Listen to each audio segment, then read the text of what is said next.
Hello friends, today topic is society, need of society. हमें समाज की आवश्यकता क्यों होती है? तो इसका पहला पॉइंट है डिज़ायर एंड नीड्स। प्रत्येक व्यक्ति की कुछ न कुछ आवश्यकताएं होती हैं और कुछ इच्छाएं होती हैं। उनको पूरा करने के लिए एक व्यक्ति को समाज की आवश्यकता होती है, जैसे कि रोटी, कपड़ा, मकान, स्वास्थ्य, शिक्षा। इनके लिए व्यक्ति दूसरे पर निर्भर होता है। इसके अलावा दूसरा पॉइंट फीलिंग्स शेयरिंग।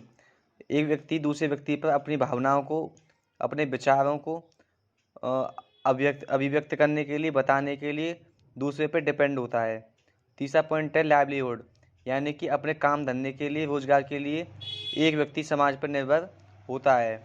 जैसे कि एक टीचर छात्रों के ऊपर डिपेंड है, और छात्र नहीं होंगे तो टीचर अपना लाइवलीहुड यानी कि अपनी रोजी रोटी कमा नहीं पाएगा। चौथा पॉइंट है प्रॉफिट एंड इनकम। एक टीचर के लिए जो उसकी इनकम होती है वो स्कूल से होती है या अपने ट्यूशन से होती है, तो वो प्रॉफिट और इनकम वहाँ से कमा लेता है। इसके लिए भी सोसाइटी की आवश्यकता होती है। पांचवा है सेफ्टी एंड सिक्योरिटी। एक व्यक्ति बीमा कंपनी से, इंश्योरेंस कंपनी से बीमा कराता है, तो इस स्थिति में कहा जा सकता है कि उसकी देखभाल तो माँ बाप करते हैं या फिर घर वाले लोग करते हैं, या फिर समाज उसको प्रोटेक्शन देता है। और इसके साथ साथ जो बीमा कंपनीज होती हैं वो भी सिक्योरिटीज़ प्रोवाइड कराती हैं बीमा करके, और उसके बदले वो एक चार्ज लेती हैं जिसे प्रीमियम कहा जाता है। तो सेफ्टी और सिक्योरिटी के लिए भी व्यक्ति एक समाज पर निर्भर होता है। छठवां पॉइंट है प्रोग्रेस एंड डेवलपमेंट, यानी कि उन्नति और विकास। यानी एक व्यक्ति जब उन्नति करना चाहता है तो उसको दूसरे व्यक्तियों की मदद लेने की आवश्यकता होती है, जिससे वो धीरे धीरे विकास करता जाता है। अगला है सातवां पॉइंट प्रॉस्पेरिटी।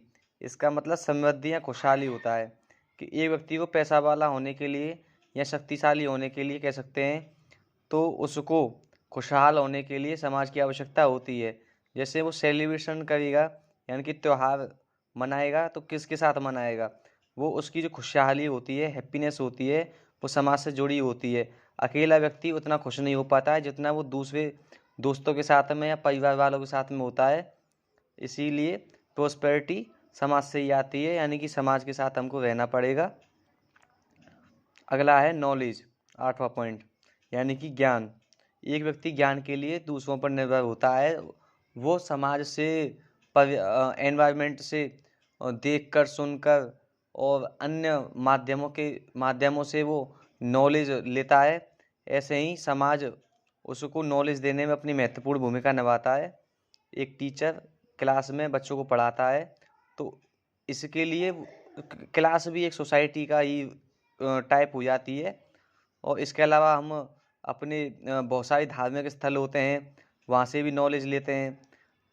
और अगला पॉइंट है पावर, यानी कि शक्ति। शक्ति कैसी भी हो सकती है, political power, economic power, social power, यानी कैसी भी शक्ति। और पॉलिटिकल पावर मतलब जैसे नेता होते हैं, तो लीडर्स क्या करते हैं कि अपने जो वोट होते हैं उनके लिए जनता पर निर्भर होते हैं। तो जनता ही नहीं होगी तो वोट कहाँ से होंगे? इसलिए पावर पावर के लिए हम सोसाइटी पर डिपेंड होते हैं। अगला है आइडेंटिटी। आइडेंटिटी का मतलब होता है पहचान।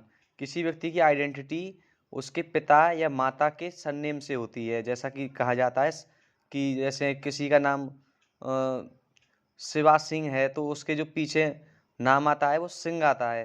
तो सिंह उसके पिताजी का जो कह सकते हैं सरनेम है, वो वहाँ से उसको प्राप्त हुआ है। अगला है 11वां point, ending with death and starting with birth, यानी कि जन्म से मृत्यु तक की बात कर रहे हैं। कि जन्म से कोई भी चीज़ शुरू होती है और उसमें ही है व्यक्ति का समाज।